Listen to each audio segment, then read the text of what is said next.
I bring you one name, 2 words. Josh Allen. Look at him perk up. I knew. Is he the guy or is he just a guy? He's the guy. He's my guy. He's my favorite. Prediction? It's been quite an off season for them. They've had a lot of drama. What was the drama? I'm not aware. Number 1 wide receiver, Stephon Diggs.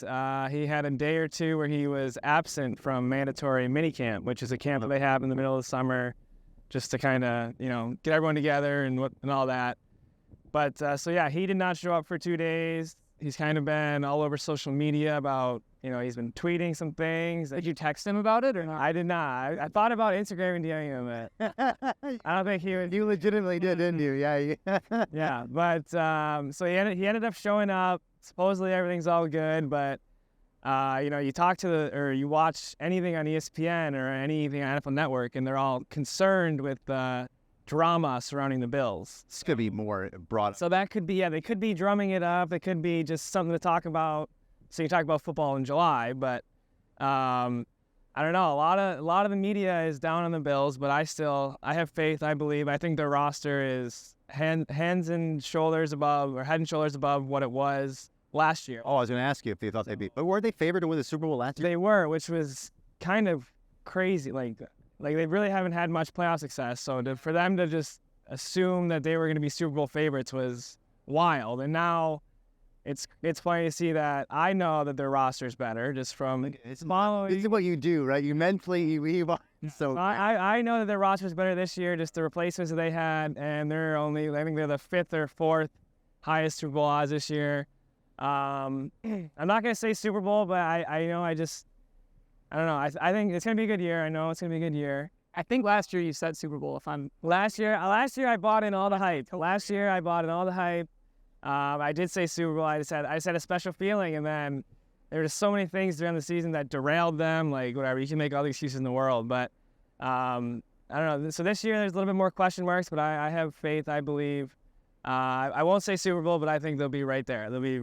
Can you go to any games during the year, or are you just? We have some Sundays off in November. We don't even play on Sundays. You could conceivably drive there. Yeah. I went to the home opener last year, which was before we had to be here. It was the 2nd or 3rd week of September or something. So I went to that one last year, and then I drove home for the playoff game. We had off Sunday. There were a couple other ones I could have driven home for, but the weather got in the way and that type of thing. But I checked our schedule this year, and there are 4 or 5 games where we play and the Bills play. So I might have to talk to the league offices about scheduling and try and get those rearranged. Yeah, Sunday at 3 o'clock in Syracuse, can't make it. Sorry. Hamstring injury. As soon as our schedule comes out, it's the first thing I look at. Is how many Bills games are overlapping, and this year they're 4 or 5. So because the Bills always play at 1, right? Previously, yeah, but now since they got superstar quarterback, really good team, I think they have 6 or 7 primetime games, and nice. There's a couple 4:30 games, which is considered prime time. Saturday night, there's a couple games that they play. So they're up and coming. They're good. You are hosting a youth camp. Yep. You're here, Joseph Gambardella, and Sam LeBerge. Are there 3 players who are less qualified to teach skills to youth hockey? I don't know who let us do it, but hey, here we are. And so, we're on day 3. Kids are safe so far, so. But are there 3 players more qualified to take care of a group of kids? There you go. That's, yeah. All it is really just making sure they survive. Yeah, I mean, Joe is as mature as they get. He's great. Sammy's a dad. I'm a dad. So I think we got a good mix, good group. It's been a really good week so far. If you could pick, you have a son, right? Son and daughter. Would you want your son to be a hockey player or guaranteed a spot on the Buffalo Bills roster when he leaves college? Oh, wow. Yeah. He's going to play football. He's going to what level of hockey? What are we talking? What level of hockey? Well, whatever level of hockey he's able to play at, given his full potential. So let's put that aside. Or if he plays football, he will make the NFL. He will play for the Buffalo Bills, and you'll be watching your son play for your team.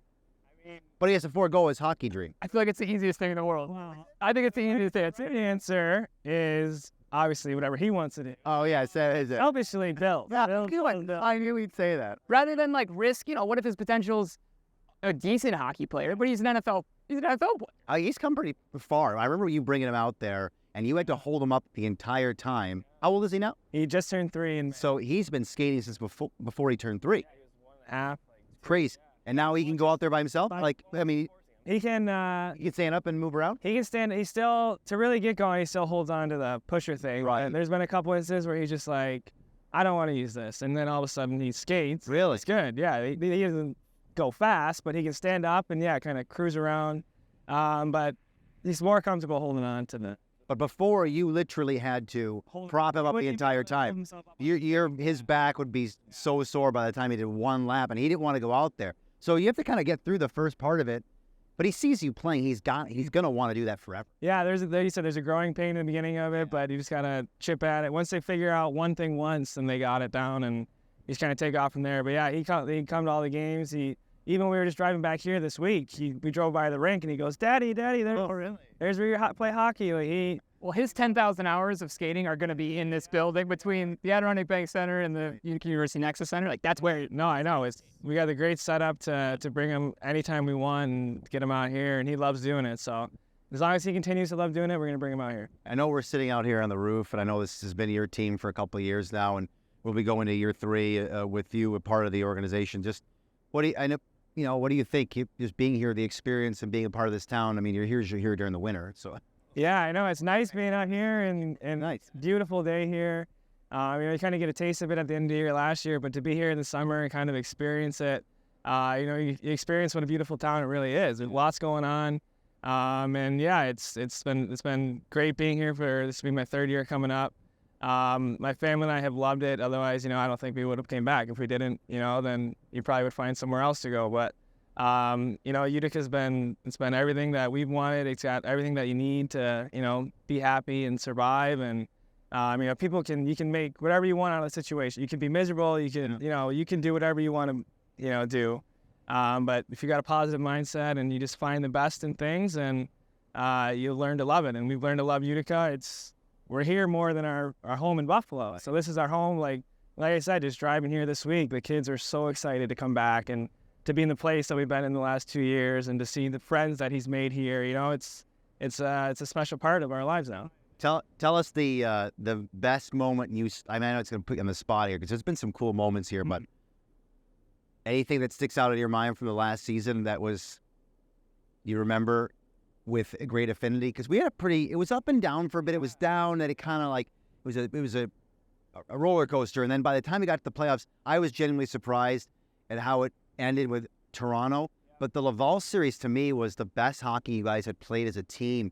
And you're rolling into that. Full credit to the Marlies. They were really good. But there were some great moments. And I thought the most electric that building had been was that game against Laval that won the series. That was goosebump inducing. I mean, just you talking about it right now, I'm getting. Were you on the edge? No, Holtz had just absolutely ripped one up. I probably was going in. Holtz honestly was going to score, and I was standing in front of Primo. And on the shift right before the goal. He hit me like right in the top of the knee, like I had no padding, and the puck went out of play. Like honestly, the puck was going in. I think I blocked it. But so I'm sitting on the bench, like I was laboring pretty good. I'm like, oh gosh, this hurts. So I honestly wasn't really watching what was going on. And all of a sudden, like I look at the clock, I'm like, oh, there's 6 seconds left. Like, what are the odds? Right. And all of a sudden, you see Walshy get it at the point, or Nemo gets it back to Walshy. And then, like, I couldn't really see it go in from the bench, but all of a sudden, everything goes, crazy. Everything goes crazy. And so I'm still sitting there, like, knees kind of hurting. I'm like, but I couldn't believe what was going on. You see Walshy sliding down center ice, doing that celebration. But that was by far the most memorable moment of the season. Just maybe because it was the freshest, but like you said, we were feeling really confident after that series. Even going into it, we had a really memorable win in Syracuse, comeback win. I think we knew we had to win that game in regulation to guarantee ourselves, a bye or the second seed or whatever. But even just us giving ourselves a chance to win that game and then maybe getting the bye, we had momentum going into the playoffs. And the Laval series was great. We played exactly the way we want to play it, and then for whatever reason, Toronto series, we just kind of get away from it. You do tip your hat to the opponent, but there was an unfortunate ending, and for the guys that are coming back, I think when you talk to them this summer, you still talk to them, and they say, "Oh, I can't believe that we lost that series." Like it's still on your mind. It's still something you're thinking about. And obviously you got a white back going into the new year, but you can hang on to it for a little bit and use that to learn and use that, remember how that felt, and try and change things for this year. Last thing, because you mentioned him, and because the first time we've been on any sort of platform since he left, but Riley Walsh is traded. Yeah. And you know what? When you think about hockey and the experience you've had, you've been in the business a long time, and you remember fondly not only your wins and losses, but the guys you meet. And I'm sure Walsh is one of those guys. Oh, him and Mike Vukojevic, they're roommates. They would come over once a week. We'd make chicken parm together. They were so good with my kids, and so yeah, it's obviously tough to see him go. I mean, he's Uncle Walshy, into my kids, and he's really good with them. So, and that day, absolutely, yeah. The day he got traded, called him up, had a nice little talk, and we'll still obviously be good friends going forward. Continue to talk, but yeah, it's tough to see the player of his caliber go, for sure. But and the person that he was, he's a great guy. But like you said, probably a better opportunity for him to make it in the NHL in that organization. So it's a business side of things. It is what it is, but we'll still continue to be friends going forward. So we're grading all the guys' ticket sales pitches, and then we're just gonna record them and send them to season ticket holders and stuff. Why should people buy tickets and come see you guys this year? Sell us the stapler. Yeah. Oh. No, you're selling season tickets or just single game tickets in general. Let's go opening night.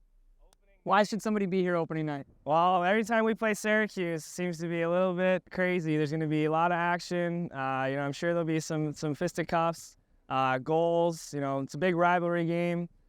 We don't like them. So opening night, we need the support. We need the crowd. Utica, come on, show up. Let's get it. Ryan Schmelzer guarantees 2 fights and a goal. Sure. That's what it takes. That's what it takes. Look, For him, 2 seconds. 2 fights and a goal. Yeah, that's what it takes. Sure. Thanks for doing it. No problem. Anytime. Glad I could. Way to go.